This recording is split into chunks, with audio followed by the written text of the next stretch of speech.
Psalm chapter 13, verse 1 through 6. How long, O Lord, will you forget me forever? How long will you hide your face from me?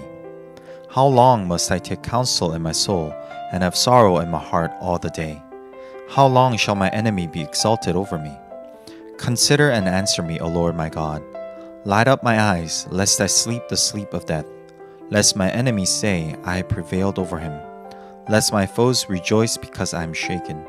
But I have trusted in your steadfast love. My heart shall rejoice in your salvation. I will sing to the Lord because he has dealt bountifully with me. Today's psalm is a prayer of David seeking God as his heart was downcast. He found the problems he was facing heavy in his heart and brought him sorrow all day long. The psalm doesn't explain what trouble David was in, but David describes his worry to be the point of facing death. The longer the problem continued, David's enemies may rejoice in David's disheartened state. Although we see David in a state of distress, today's psalm is one of full trust and reliance upon the Lord. David's prayer starts with the question, how long? This question repeats itself 4 times in the first 2 verses and shows that David trusts in God's deliverance and is seeking for God to work in his life.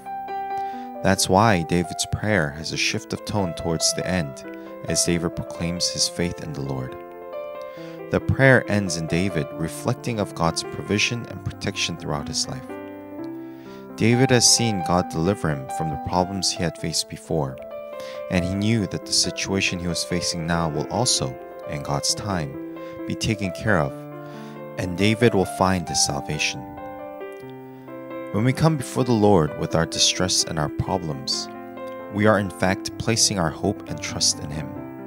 As Jesus proclaims in Matthew chapter 11 verse 28 through 30 says, Come to me, all who labor and are heavy laden, and I will give you rest. Take my yoke upon you and learn from me, for I am gentle and lowly in heart, and you will find rest for your souls. For my yoke is easy and my burden is light. As we approach Christ in prayer, we begin to shift our gaze from the problem to the problem solver, from the worry to the one who gives us hope and rest for our souls. As we meditate on today's passage, let us approach Christ and seek the hope that is in Him.